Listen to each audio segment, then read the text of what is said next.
y avait autrefois, aux confins de l'Asie centrale, un pays d'une grande beauté qui ne pouvait rester pur au cœur des hommes. Il fut envahi par les plus grands empires. Des seigneurs de guerre s'entretuèrent pour le posséder. Les montagnes et les déserts rougirent du sang des guerriers. En un siècle, 12 rois furent assassinés ou détrônés. Le dernier d'entre eux, un calife dévot, était, dit-on, le plus tyrannique de tous. Il faisait emprisonner ou tuer tous ceux qui ne se pliaient pas à son joug. Les femmes adultères étaient lapidées. On raconte même qu'il fit arracher les ongles peints des petites filles. Une chape de plomb religieuse recouvrait le pays. Mais le jour où cette guerre toucha en son cœur la capitale du Nouveau Monde, une armée d'hommes blancs déferla. Elle libéra le peuple, nettoya le pays de ces fous de Dieu, et leur obscur chef, le Mollah Omar, disparut. Un jour, 3 jeunes femmes venues, elles aussi d'Occident, fascinées par l'énigme de cet homme au cœur de pierre, ont décidé de partir à sa recherche.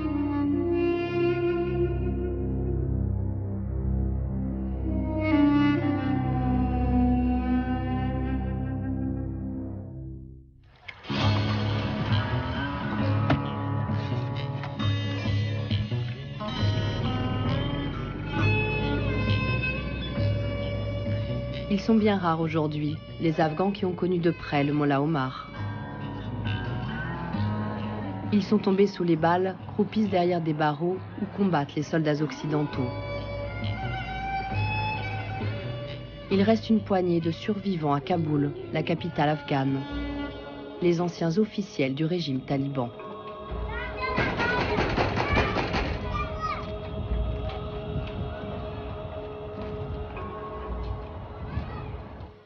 Ils se font aujourd'hui discrets, sauf si l'on prononce les mots magiques « Mollah Omar ».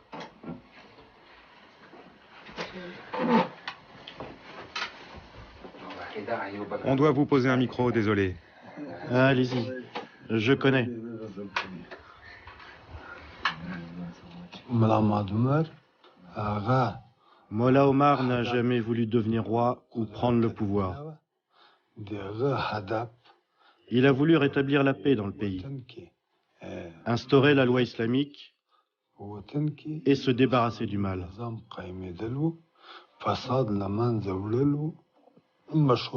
Il écoutait attentivement les avis. Quand on lui demandait conseil, il écoutait d'abord, puis prenait le temps de réfléchir pour prendre la meilleure décision pour le pays, la population et ses amis. Mollah Omar, un sage? J'ai écrit, lu, dit son nom des centaines de fois, pourtant je ne sais rien de lui. C'est absurde. Cela fait des années que nous traînons nos guêtres en Afghanistan. Leslie derrière sa caméra, Bêteux qui travaille depuis 2 ans sur une biographie du Mollah, et moi. Alors nous avons décidé de plonger dans son univers, jusque dans les régions les plus dangereuses d'Afghanistan. Pour le connaître, il faut accepter d'être dérangé dans nos certitudes. Avec vos hijabs, vous êtes encore plus voilés que des Afghanes. C'est drôle. Je m'appelle Wakil Ahmad Mutawakil. Je viens de la province de Kandahar. J'ai d'abord été directeur de l'information et de la culture sous le régime taliban. Puis je suis devenu conseiller du régime. Et enfin, j'ai été ministre des Affaires étrangères des talibans. Mollah Omar est un homme très doux, fidèle. Il était généreux, un véritable ami. Son vrai visage, bien peu d'hommes le connaissent. Le chef des talibans a su rester anonyme pendant 20 ans, en fuyant les appareils photos. Des clichés circulent pourtant, certains repris en boucle par la presse mondiale, d'autres utilisés par le gouvernement américain pour mettre sa tête à prix.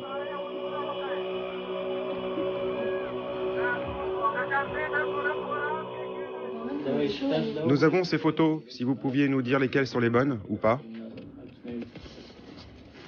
Ce n'est pas Monsieur Omar.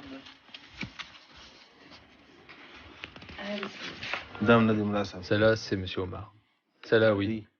La photo a été prise en cachette. Ici, c'est pas lui. Là non plus. À l'époque, il n'était ni à la télévision, ni en photo. Alors, quand j'avais des vêtements neufs, les gens me confondaient et ils venaient m'embrasser la main en signe de respect. Alors je disais, ce n'est pas moi, Mollah Omar, je ne suis pas borgne. Il est né à Naoudé, à côté de Kandahar.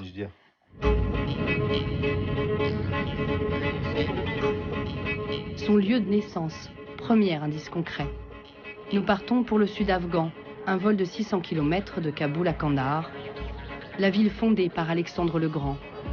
Aujourd'hui, elle symbolise autre chose. Mollah Omar y a régné de 1996 à 2001. C'est le berceau du mouvement taliban. Continuons de remonter le temps. Mohamed Omar Otaki y serait né autour de 1960.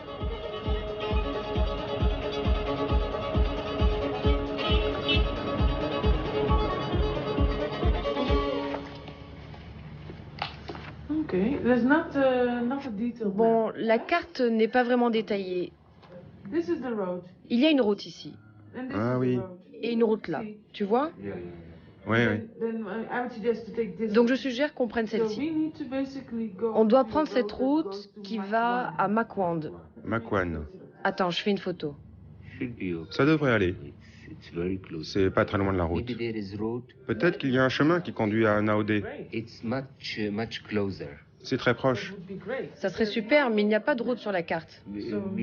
Peut-être qu'il n'y a pas de détails parce que c'est le désert. Mais il y a sûrement des pistes. Ça couvre bien, c'est bien ce que les hommes veulent. C'est pas ta bourcasse? Ah si. Elles sont bien pratiques, ces burkas. Elles nous permettent de quitter Kandahar en toute discrétion. Nous avançons à l'aveuglette vers ce village de Naoudé, là où tout a commencé. Mollah Omar est entré. C'était un personnage impressionnant, dans la mesure où il était très grand. Sa barbe était large et longue, elle lui arrivait pratiquement aux yeux. Il portait ce que je crois être une robe de Kandahar, qui lui arrivait juste sous les genoux. Il était jambes et pieds nus en arrivant. Un groupe est sorti, avec Mollah Omar parmi eux. Rien ne permettait de le distinguer des autres. Il ne se tenait pas à l'écart, les autres n'étaient pas déférents. Je ne me souviens pas s'il était devant ou derrière, mais il n'était rien d'autre que le premier de ses semblables dans un mouvement très égalitaire. Le charisme qu'il pouvait avoir ne se ressentait pas quand il parlait, mais plutôt par sa présence.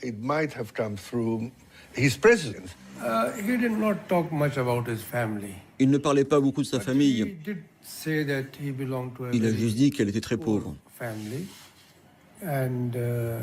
je lui ai demandé si je pouvais voir sa maison, sa mosquée, il m'a dit... Maintenant, Monsieur Youssoufzai de la BBC veut voir ma maison. Suis-je devenu si important que ça? Ma maison est toute petite. Ma mosquée est en terre battue.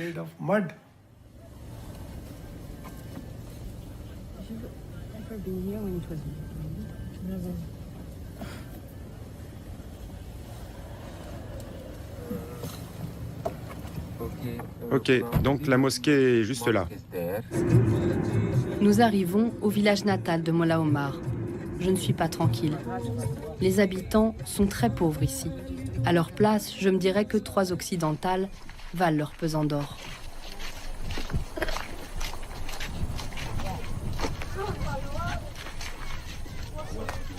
Le chef du village nous reçoit bien volontiers. Est-ce que tu peux lui demander, sur le ton de la blague, la légende dit que Mollah Omar est né ici, dans une de ses maisons. C'est pas son village ici. Nous, c'est Naouédé. Le sien, c'est quoi déjà? Naouédé.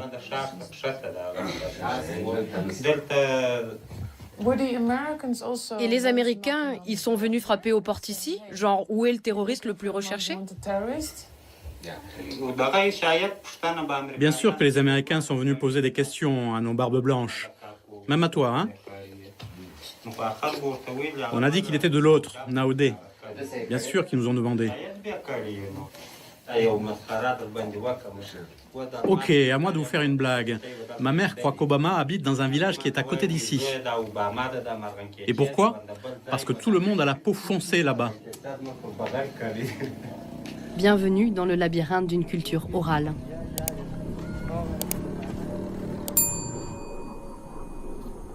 Il existe 3 villages du même nom dans la province de Kandahar. Nous allons donc tenter celui qui est de l'autre côté de la ville, à travers un des bastions des talibans. Les hommes du Mollah Omar y mènent une rébellion sanglante contre les soldats occidentaux et l'armée afghane depuis plus d'une décennie.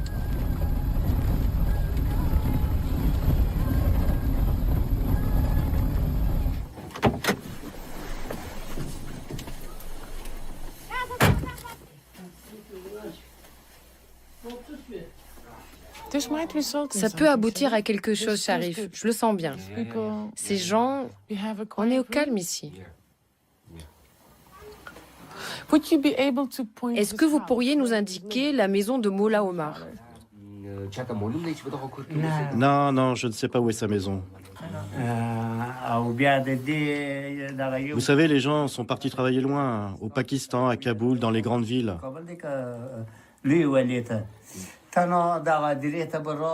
Mais son père a été enterré dans notre cimetière. Ah bon? Ouais, c'est ce que tout le monde dit, oui, que le père de Mollah Omar est enterré ici. Il venait avec les membres de son cabinet. Il y avait 6 ou 7 voitures qui étaient stationnées là-bas à l'entrée. Je me disais que peut-être des gens participaient à une réunion. J'ai pas pu savoir s'il s'arrêtait sur une tombe en particulier ou pas. Et il venait souvent? Ah oui, tous les jeudis.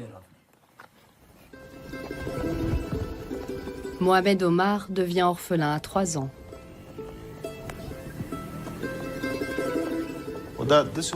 Quand on est allé au cimetière, il m'a dit qu'une des tombes était celle de son père. Mais il ne savait pas laquelle c'était parce qu'il n'y avait pas de nom. Combien de fois m'a-t-il répété qu'enfant, il était allé la chercher, mais qu'il ne l'avait jamais trouvée. Il aimait son père, comme nous tous, oui. Il avait énormément d'affection pour lui. Et ça le peinait beaucoup qu'il soit parti si tôt, qu'il soit mort si jeune.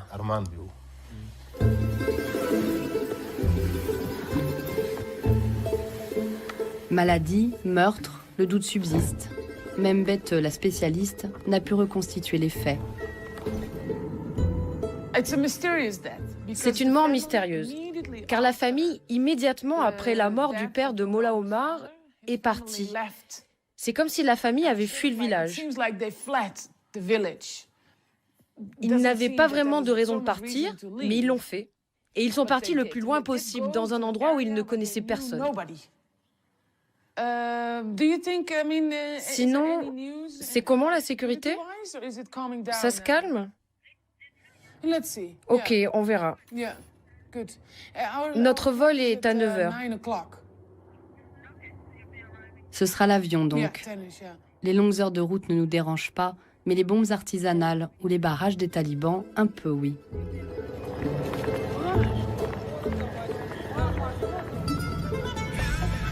La province d'Uruzgan est loin dans les terres, perdue en plein centre du pays.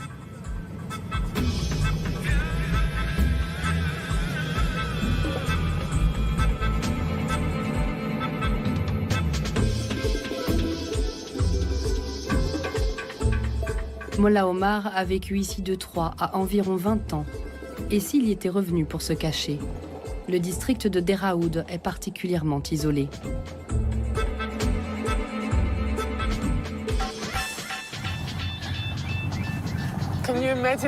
Tu imagines si on le trouve? Non, mais tu imagines si on le trouve?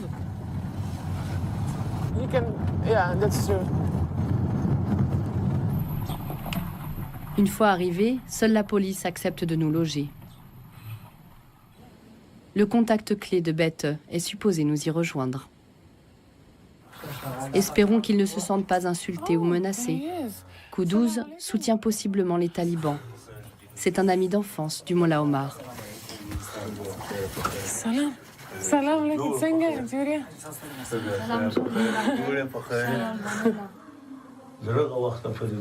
On se voyait beaucoup dans le temps.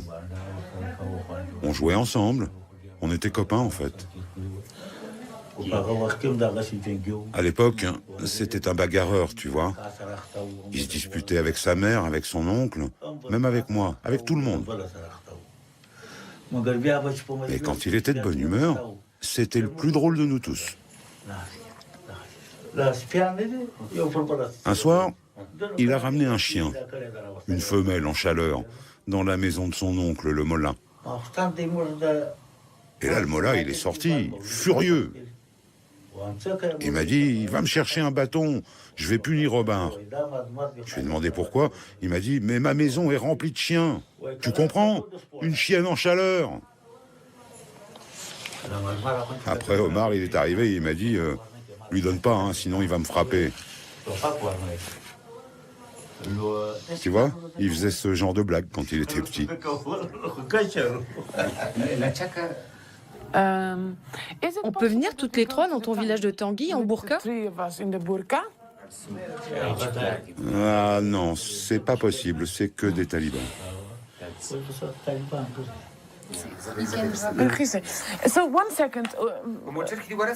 Notre principal témoin ne veut pas s'éterniser chez les policiers, ni être vu avec des occidentales. Il ne nous emmènera pas dans son village. Chou blanc.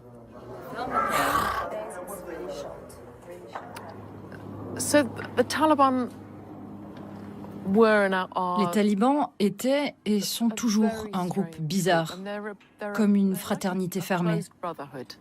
Une fraternité dont on ne pouvait faire partie qu'en venant de certaines madrasas.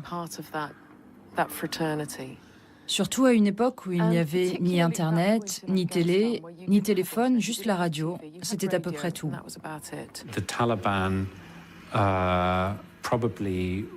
Les talibans ont probablement été diabolisés à un point tel que c'en est devenu embarrassant, notamment pour ceux qui défendent le besoin de se réconcilier avec eux. Nous ne les avons pas assez reconnus comme une expression de la société afghane. Peut-être pas la plus importante, ni la plus aimable, mais ils représentent une expression légitime de l'expérience historique afghane et de sa culture.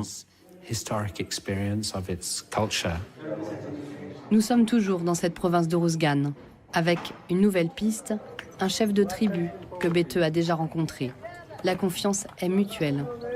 Kader Haïdari accepte de nous conduire dans le village du Mollah Omar. Il est où le chauffeur? Il est ici. Tu n'as pas ta burqa, c'est la mauvaise. Mauvaise burqa. Elle est plus courte. J'avais pas vu. C'est drôle. Oh my God. Pour d'obscures luttes de pouvoir, Haïdari a choisi de s'opposer aux talibans. Il lui en reste d'ailleurs plusieurs balles dans le corps, mais avant ça, il était un de leurs fervents soutiens.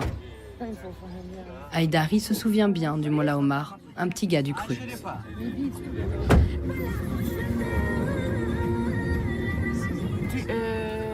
Ici, il y avait des combats pendant le djihad?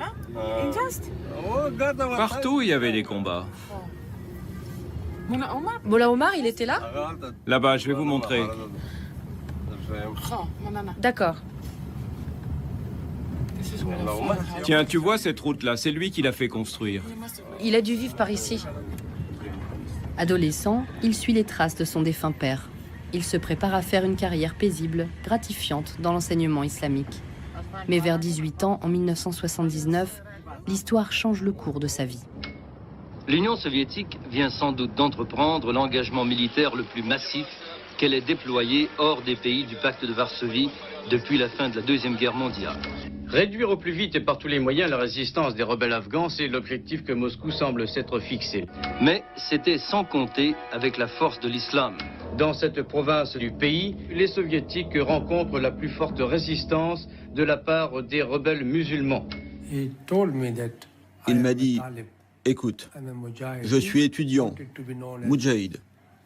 Je veux qu'on m'appelle Mohamed Omar Moudjahid.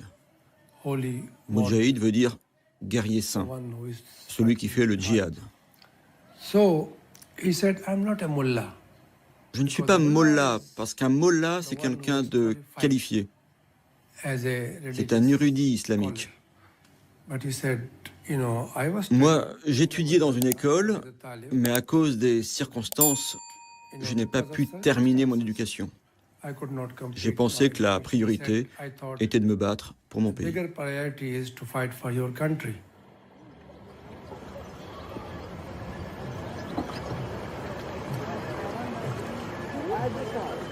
Dans ce village perdu d'Uruzgan, Omar fait ses premières armes. Comme notre hôte, Haïdari, il était à peine adulte. On vieillit vite en Afghanistan. La violence fait toujours partie du paysage. Simplement, ce ne sont plus les mêmes belligérants. À l'heure du retrait des soldats américains, les Afghans s'entretuent pour le pouvoir.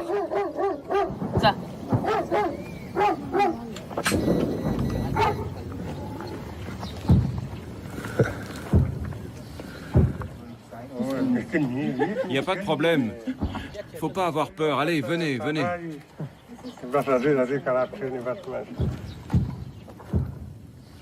Il y a eu un malaise là. Le chauffeur a essayé de me donner son pistolet en me disant « Prends-le, c'est mieux ». Et j'ai dit non, non, non. Venez, il n'y a pas de problème, ne vous inquiétez pas. Si les talibans viennent, on vous défendra jusqu'à la mort.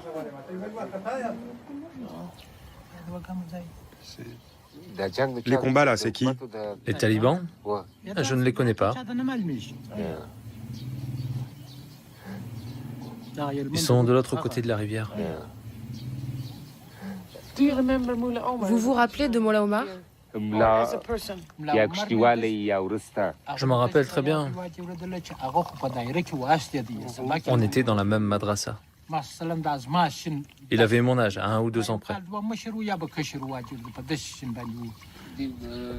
Vous vous souvenez de la première fois où vous l'avez vu? J'étais petit en ce temps-là. Il n'arrêtait pas de bouger d'un endroit à un autre, parce qu'il n'avait pas de maison. Un jour ici, un jour là, parce que son oncle était mollah. Ils sont arrivés du centre du district et ils ont loué une terre ici. Ils s'entendaient bien entre eux? Nous, ça ne nous regardait pas, leur relation. Mais quand on voyait leur comportement, on se posait des questions, comme s'il y avait un malaise. En public, ils faisaient semblant de bien s'entendre. Mais on a vite compris qu'au fond, ils ne s'aimaient pas.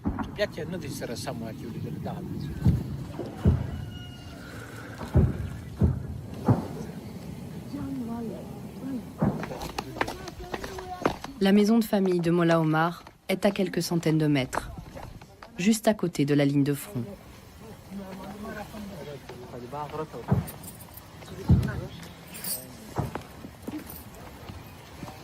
C'est cette maison-là?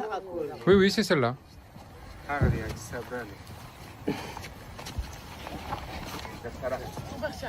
Rentre, rentre, on ne peut pas y aller, nous.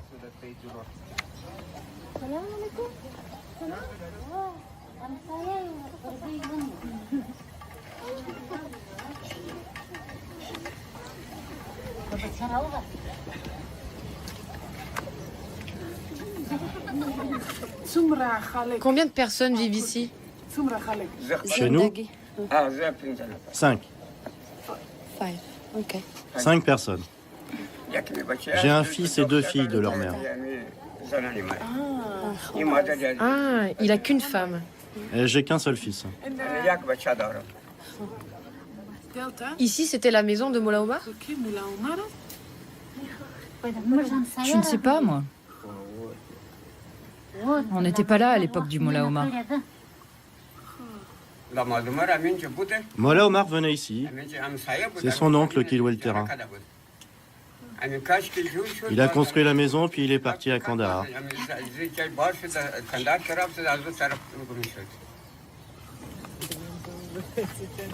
Sa famille a bien vécu ici, oui. Mais Omar, dès ses 12 ans, n'y habitait, semble-t-il, déjà plus. En fait, quand il est arrivé dans le village, il est tout de suite allé vivre dans notre madrasa. Il était en froid avec sa famille? En fait, son père était mort et sa mère s'était remariée avec son oncle. C'est ça l'histoire. Il était malheureux que sa mère se soit remariée. Ah, d'accord, je comprends. Il n'était pas content qu'elle se remarie avec son oncle. C'est ça l'histoire. Avec son oncle, oui, c'est ça. Pour ne pas laisser une veuve seule, on lui fait épouser le frère du défunt. Une drôle de tradition afghane. Je comprends mieux pourquoi Mollah Omar l'a fait interdire quand il était au pouvoir. Adolescent, il devient le mouton noir de la famille. Pas étonnant non plus qu'il ait fait de ses camarades de madrasa, avec qui il combat les Russes, une deuxième famille. Il dormait dans cette pièce. On en a passé du temps ensemble ici. Ici et dans la pièce d'à côté.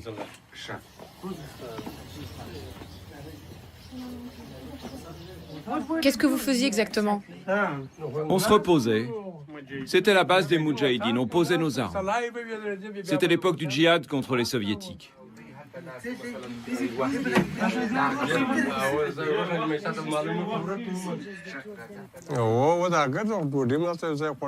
On a passé beaucoup de temps ensemble.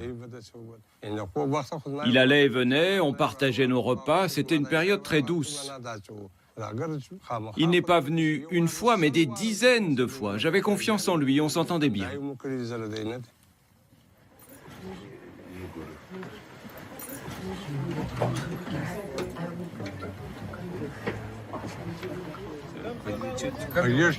Il était très fort en lutte aussi, et en lancer.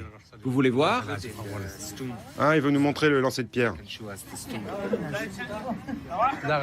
Tu la prends et tu la lances là-bas. Poussez-vous les enfants.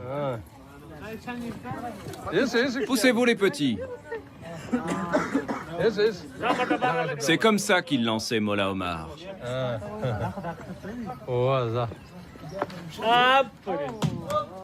Voilà. Et Mollah Omar lançait vraiment comme ça? Oui.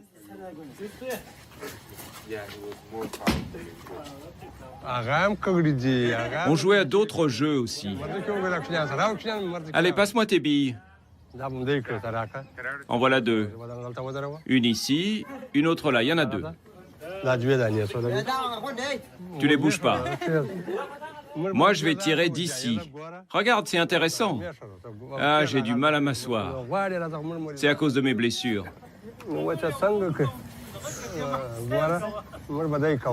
Regarde, on faisait comme ça. Je vais tirer une bille à côté de l'autre. Et je joue à la place de l'autre. Et je tire. Là, je vais tirer ta bille en deuxième. C'est bon, j'ai terminé, j'ai tout gagné. Il jouait comme ça, Omar. Passe-les-moi, mon fils. Allez, on va boire du thé. Des guerriers jouant à des jeux d'enfants. J'ai beau avoir vécu 6 ans dans ce pays, je reste toujours déconcertée par cette candeur inattendue. Mal aimé, en quête d'une figure paternelle, Omar veut s'illustrer dans la lutte contre les soviétiques. À 20 ans, il quitte cette province oubliée d'Uruzgan avec son commandant et une poignée d'amis, tous étudiants en religion. Mollah Omar retourne à Kandahar, nous aussi. Au milieu des années 80, la province est secouée par d'intenses combats. Omar y prouve sa valeur. Bête, un témoin de première main, le docteur Baloch, était le médecin de son groupe d'étudiants combattants. On pose la question directement? Oui, directement. Alors la première fois qu'il l'a rencontré? Il avait une balle dans le torse. C'était dans le village de Sanguissar. Cette nuit-là, je suis venu pour enlever la balle. Je l'ai surtout connu pendant la guerre. Je l'ai vu tirer de mes propres yeux quand il a attaqué un char. Il a été blessé à l'œil. Son globe s'est détaché en pleine bataille. C'était pendant des combats. Je l'ai vu attraper son œil, comme ça, l'arracher et le jeter. Mais juste, ça lui arrivait de sourire parfois? Ou de blaguer? Je ne l'ai vu rire qu'une fois, quand il a abattu un MiG pour venger la mort de 2 amis.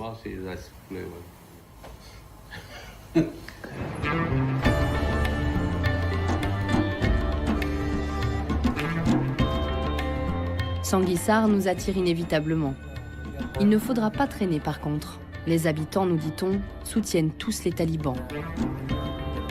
Sanguissar est le village mythique, en périphérie de Kandahar, où le Mollah Omar a créé son mouvement. Il s'y est installé quand il combattait les soviétiques.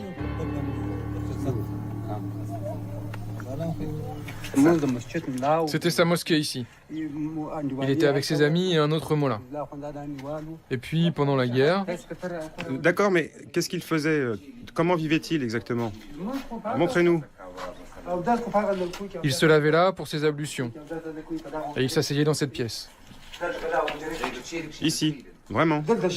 Oui, il donnait ses cours ici, assis au milieu de ses amis étudiants. À cette époque, c'était le djihad. Soit il partait au combat s'il y en avait, soit il dirigeait la prière parce que c'était notre imam. Allez, viens, Hacham. On a été bombardé 75 fois un jour. Que Dieu me pende si je mens. La porte et les vitres de la mosquée ont explosé partout. Quand je suis sorti, je pouvais à peine voir mes mains, tellement il y avait de poussière. La rue était couverte de débris. Mais il se détendait parfois? Évidemment. Il tapait sur les marmites, comme ça, des tambours. Ils avaient un abri, leur repère, tous des talibans. Ils avaient une vingtaine de copains. Tous les jeudis soirs, tous les talibans du village le retrouvaient ici. Ils y passaient la nuit et repartaient le lendemain matin. Allez, je chante. Allez, récite un poème. Toi aussi, tu aimais chanter. Je te regarde pas. Allez, vas-y.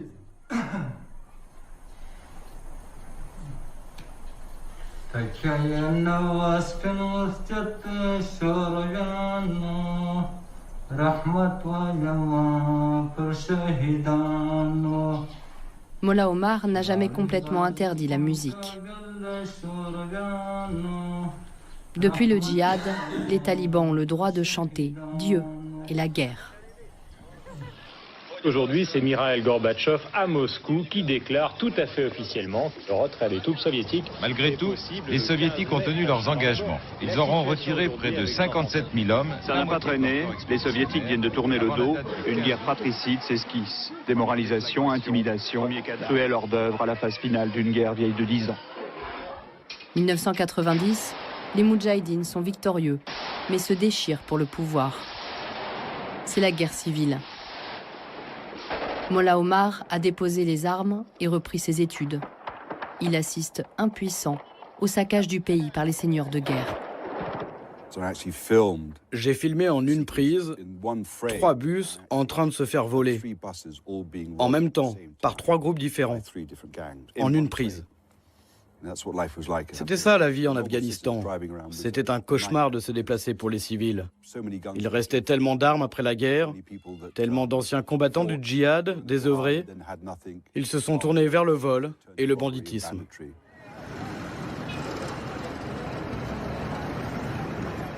Kandahar est alors un champ de ruines conquis par des pillards. Amertume et sales souvenirs.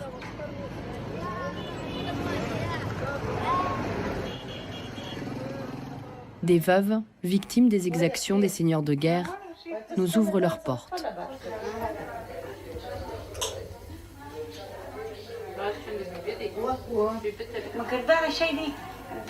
Nous ne pourrons jamais oublier cette barbarie. Ce genre d'horreur est inoubliable.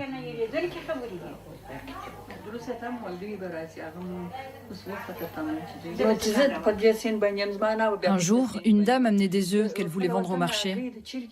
Des hommes l'ont vue et lui ont dit qu'ils allaient l'aider à les porter. Elle était vieille. Ça aurait pu être ta mère ou ta grand-mère même. Mais ces bandits l'ont emmenée dans la montagne et l'ont souillée.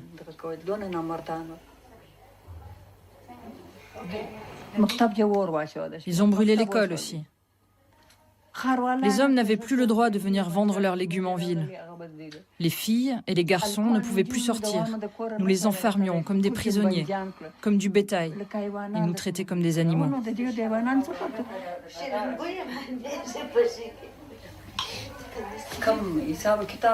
Ils ont pillé tout ce que j'avais à la maison. À cause d'eux, j'ai dû marier mes filles au premier venu, pour qu'elles quittent Kandahar, juste à cause de ces bâtards. Elles habitent tellement loin maintenant que je ne les vois plus. À Kandahar, c'était le pire. La pédophilie a commencé. Les commandants avaient leurs petits garçons. Certains les ont même épousés.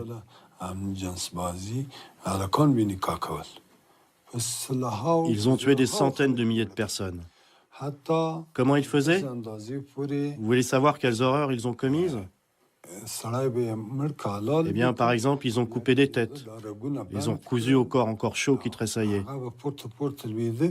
Et ils ont appelé ça la danse des morts. La rumeur dit que tout vient de Mollah Omar lui-même, qu'il voulait un changement. Puis, on a raconté qu'il a vu la révolution dans un rêve.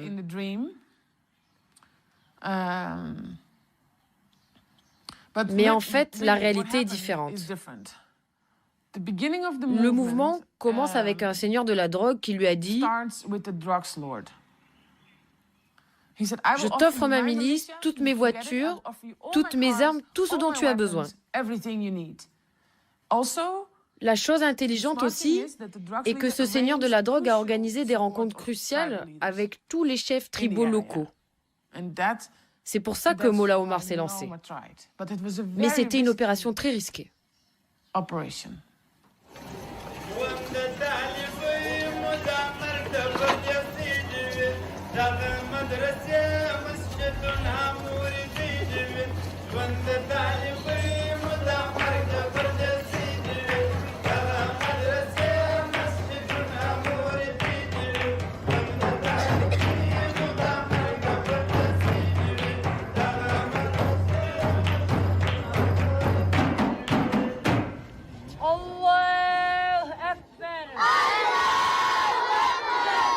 Nous sommes à l'automne 1994. Omar, ses amis mollahs et leurs étudiants déferlent sur Kandahar. Accueillis en sauveurs par une population exsangue, le succès dépasse leurs espérances. En quelques semaines, ils prennent le sud afghan. En 3 mois, un tiers du pays. En 6, ils sont aux portes de Kaboul. À Kandahar, la population voit en lui un nouveau roi. Il a donc droit à un privilège suprême, accéder au manteau qui aurait été, dit-on, porté par le prophète. Je suis le 7e gardien du sanctuaire. Mon fils sera le 8e. Le roi a donné la garde du manteau à mon aïeul, car il avait réussi à ouvrir le coffre sans le toucher. Depuis, de père en fils, nous héritons de la charge.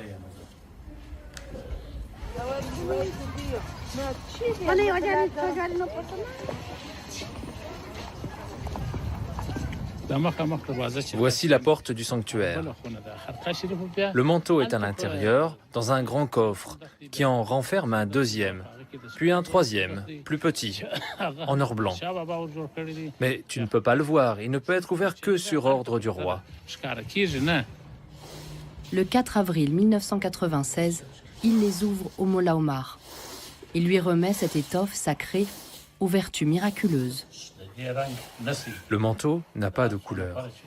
Quand plusieurs personnes le regardent, une va te dire qu'il est rouge, l'autre qu'il est bleu, et le troisième qu'il est noir. Chacun le verra différemment. Tu ne verras jamais sa vraie couleur. C'est la seconde sortie du manteau en un siècle. Mollah Omar l'exhibe pour légitimer son pouvoir. Le moment a été capturé par une caméra, la seule à avoir jamais filmé le chef des talibans.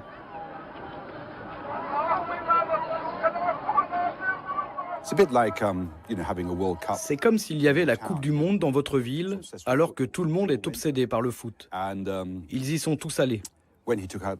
Quand il a sorti le manteau, c'était un peu comme si votre équipe était sur le point de marquer. Tout le monde était scotché. J'ai eu l'opportunité de filmer Mollah Omar en cachette parce que tout le monde était concentré sur le manteau qu'il dévoilait.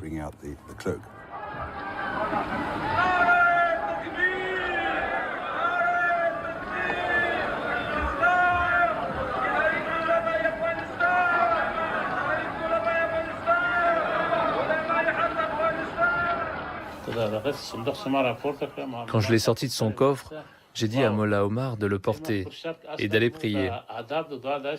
Quand on prie, c'est vers la Mecque. Mais il était tellement ému qu'il restait tourné vers l'Est. J'ai dû lui dire, « Monsieur Mollah, tournez-vous de l'autre côté. »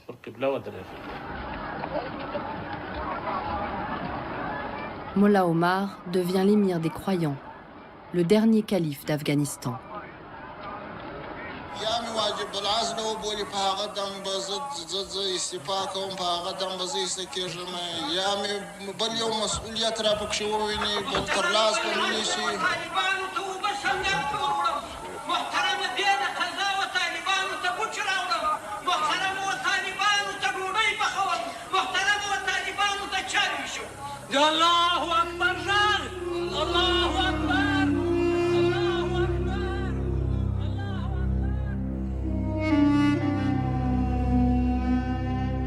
En Afghanistan, le nombre de femmes va traditionnellement de pair avec le statut social.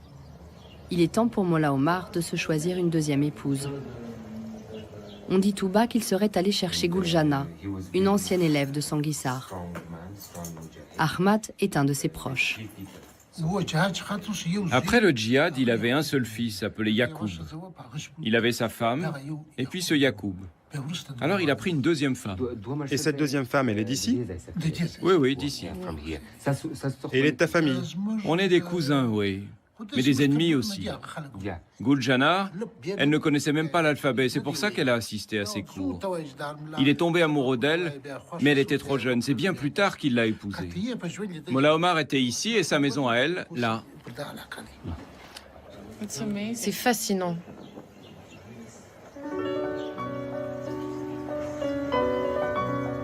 Mollah Omar, en amoureux délicat et patient, ce serait presque touchant si son régime n'était pas devenu un symbole de l'oppression des femmes. Ahmed ne souhaitait pas être vu trop longtemps avec des occidentales à Sanguissar. On aurait pu le taxer d'être espion. Il nous retrouve à Kandahar le lendemain.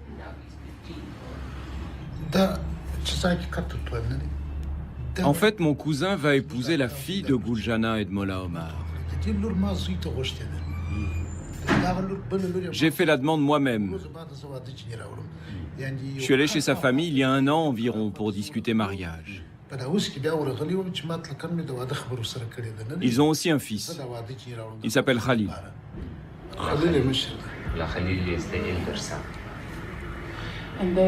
Ils vivent toujours chez leur mère? Non, tous ses fils sont en madrasa, d'un bon niveau. Ils ne rentrent plus chez eux. Même pas le soir? Non. Où ça? À Quetta. Ouais, ils sont à Quetta. Vous pensez qu'il est où, Mollah Omar? Écoute, Son propre fils, qui a 14-15 ans, quand il regarde la télé ou sur Internet et qu'il voit un homme d'un certain âge, il demande à ses oncles si son père pourrait avoir le même âge. Alors comment est-ce que moi, je pourrais savoir où il est?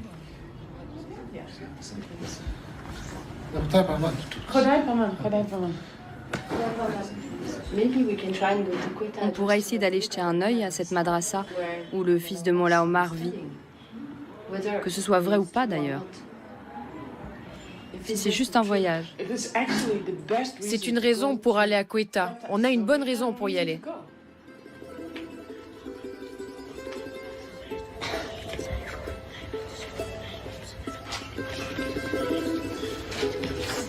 Dès 1994, les talibans afghans, réfugiés notamment à Quetta, au Pakistan voisin, viennent soutenir leurs frères d'armes.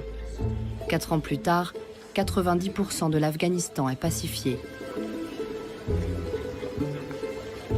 Le Mollah Omar pense bien faire. Il laisse le soin aux érudits religieux de rétablir l'ordre, par l'exemple. Terminer la criminalité, fini l'opium. La paix est revenue, oui. À coups de prison, d'amputation, de peine de mort. Interdit les jeux d'argent, la musique et la mode occidentale. Les traditions rurales envahissent l'Afghanistan. J'ai été présentée au cercle rapproché du Mollah Omar. Ils m'ont dit que, comme j'étais une femme afghane, que j'aidais la population, j'avais le droit de continuer mon travail. J'allais de district en district pour aider gratuitement les femmes. C'était bien qu'on puisse travailler avec d'autres femmes, qu'on puisse soigner les femmes malades. Mais on ne pouvait ni parler aux hommes, ni travailler avec eux. C'était ça le vrai problème. D'abord, ce ne sont pas les talibans qui oppriment les femmes dans ce pays. Elles étaient étouffées avant les talibans, donc c'est une idée fausse. Et aujourd'hui, vous ne trouvez pas de femmes qui sont vraiment affranchies, qui font ce qu'elles veulent. C'est culturel. Les talibans étaient vraiment en harmonie avec leur propre culture. L'oppression des femmes en Afghanistan est une chose culturelle et non religieuse. C'était une histoire complexe. Il fallait toujours faire le tri entre la vérité et les mensonges. Je vous donne un exemple. Il y a ce mythe répandu que les talibans coupaient les doigts des petites filles qui portaient du vernis. Ce n'était pas vrai. Quand je l'ai exposé, j'ai été accusée d'être une amoureuse des talibans.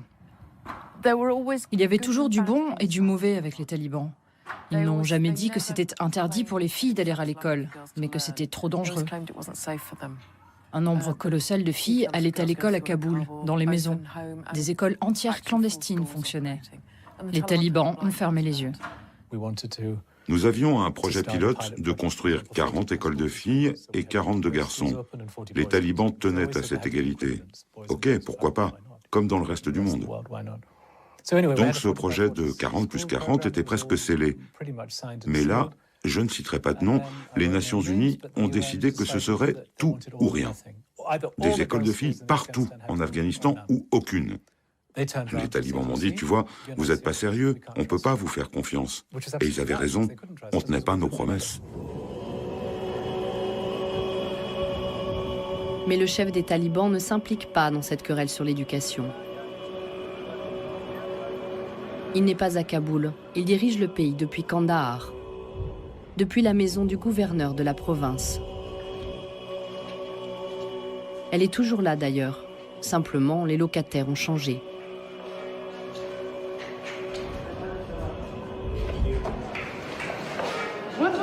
Que faisaient les talibans dans le bâtiment?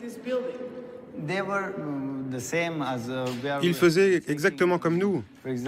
Par exemple, ils y travaillaient, ils y dormaient. C'était aussi leur lieu de vie et aussi leur bureau. Ils travaillaient ici. Ils vivaient ici, c'est tout. Le chef des talibans ne se préoccupe que de la paix et donc de la guerre. Il se consacre à ses soldats qui combattent au nord les troupes du commandant Massoud, l'ennemi juré. Il ne voit pas monter l'antagonisme entre les conservateurs des campagnes qu'il incarne et les citadins. Il ne sent pas que les Occidentaux prennent de plus en plus parti contre son régime, qualifié d'obscurantiste, et avec lequel il commence à rêver d'en découdre. D'autant qu'un ennemi des États-Unis, Osama Ben Laden, se cache en Afghanistan. Jamal Ismaël est un des rares journalistes à s'être retrouvé au cœur de la tourmente. Vous l'avez interviewé quand, Osama Ben Laden? Osama, il y a une semaine. Non, ces photos ont été prises en 1998. Mollah Omar ne connaissait pas personnellement Osama. Il avait peut-être entendu parler de sa participation au djihad dans l'est du pays, au combat ou de son soutien financier aux moudjahidines afghans. Mais par la suite, Osama est passé sous le contrôle de Mollah Omar, dans sa zone. Mollah Omar est devenu responsable de sa sécurité. En mai 1998, Jamal est convié à une conférence de presse. Du haut de ces montagnes afghanes, Osama Ben Laden déclare la guerre à l'Amérique. Mollah Omar est furieux. Il est coincé entre la coutume afghane, toute puissante de l'accueil, et le sentiment d'être trahi. Il m'a dit, comment ose-t-il utiliser le sol de mon pays pour déclarer son djihad contre l'Amérique et Israël? Comment peut-il abuser de mon hospitalité? Il m'a dit, je vais l'appeler. Comment ose-t-il? Il ne m'a rien demandé. Il ne m'en a pas parlé. Il était très en colère.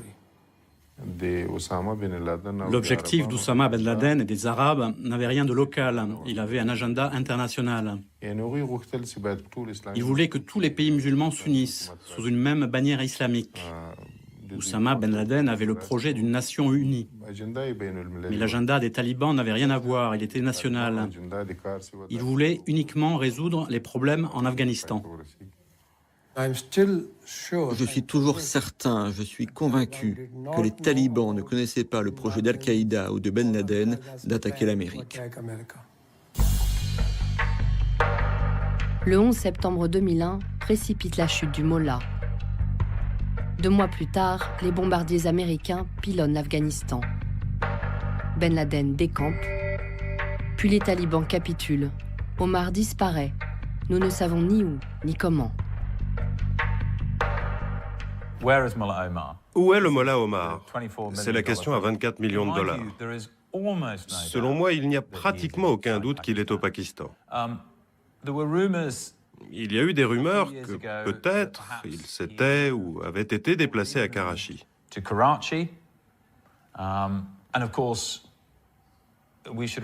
Bien sûr, n'oublions pas qu'en 2010, Mollah Bradar, le numéro 2 du mouvement à l'époque, a été capturé à Karachi ou à côté de Karachi.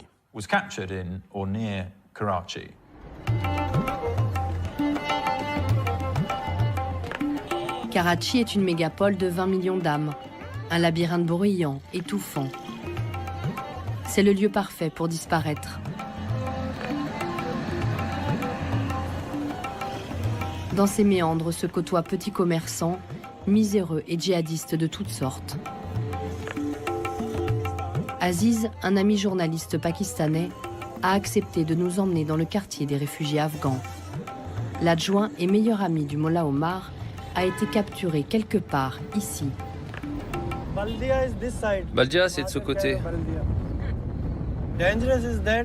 Et si c'est dangereux pour nous et aussi pour les étrangers.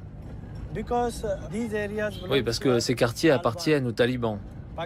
Il y a des talibans pakistanais et des talibans afghans. Dans cette zone, le Mollah Omar a passé du temps. Il a vécu ici, en 2010. Ouais, Mollah Omar. Comment sais-tu qu'il a vécu ici?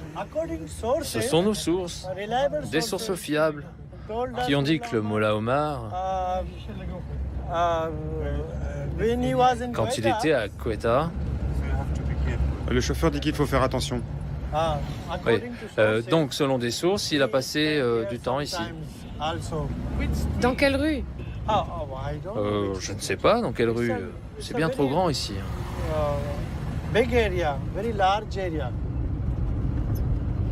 Tu penses qu'il y est toujours?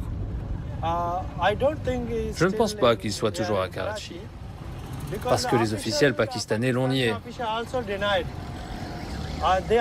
Et en même temps, ils ont nié la présence d'Oussama Ben Laden. Mais il a été trouvé au Pakistan. Autant chercher une aiguille dans une botte de foin. Qu'est-ce que je croyais? Tomber sur le Mollah Omar à l'improviste, en train de boire un thé?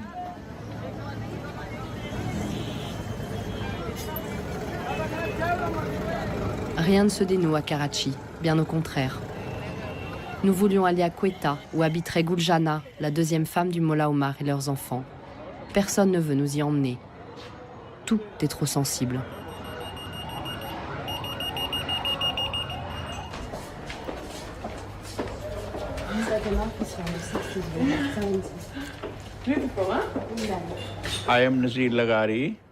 Je m'appelle Nazir Leghari, je suis le rédacteur en chef du Jang, le premier journal du Pakistan.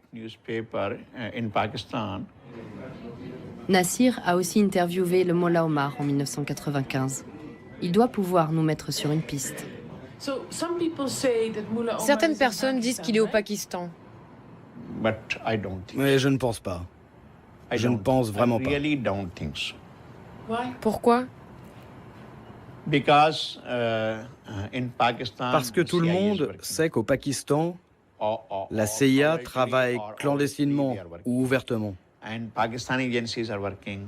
Et les renseignements pakistanais aussi. Qui pourrait garder les déplacements du Mollah Omar secret? C'est le grand mystère. Absolument. Un grand mystère. Le plus grand mystère au monde, c'est où est Mollah Omar? Et comment il va? Où il est? Comment il mange? Boit? Comment il s'assoit? Où il dort? Tout. C'est un mystère, on le sait tous.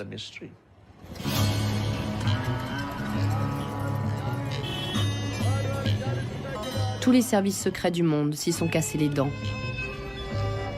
Le Mollah Omar est introuvable. Les talibans afghans parlent encore en son nom, mais lui se terre. En Afghanistan, au Pakistan, nous ne saurons pas. Et nous commençons à nous lasser de notre périple sans fin. Mais un Afghan appelle de Kandahar. Il chuchote presque ces quelques mots. J'ai repéré sa maison, venez. Mollah Omar habiterait, selon lui, à 2 heures de route de Kandahar, dans la campagne du sud afghan.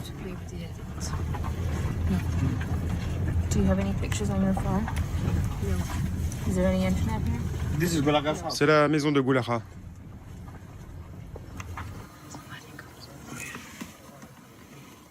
Le chef des talibans se cacherait ici, sous un autre nom, Gulara. Il vous fait dire qu'il refuse radicalement. Il ne veut voir ni caméra, ni journaliste. Est-ce que... On a dit qu'on ne filmerait même pas. Mais non, il a refusé. J'ai pris son numéro. Il m'a donné un faux numéro. C'est peut-être Mollah Omar qui se cache. Hein? C'est Mollah Omar qui se cache. Non. Je montre mon visage, non? On n'a plus rien à perdre. Vas-y.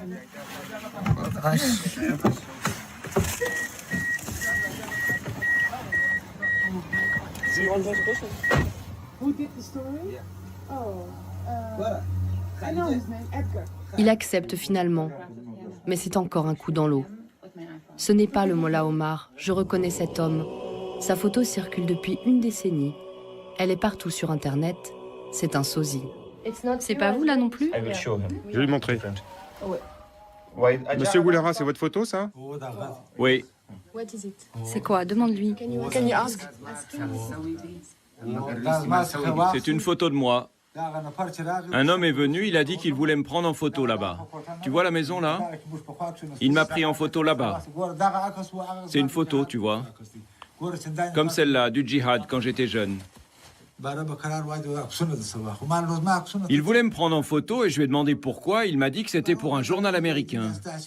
Parce que j'étais un ancien moudjahid. Après ça, je suis sorti et j'ai mis mon turban.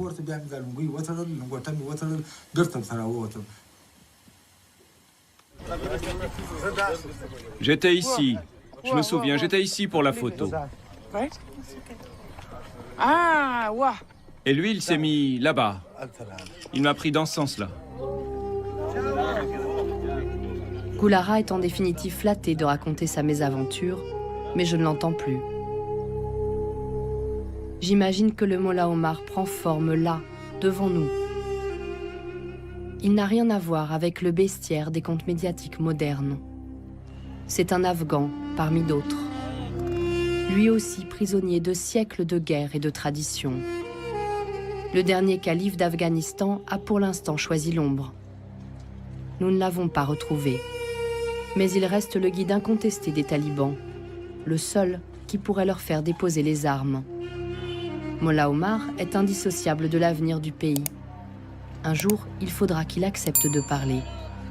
Bette, Leslie et moi n'en avons pas fini avec l'Afghanistan.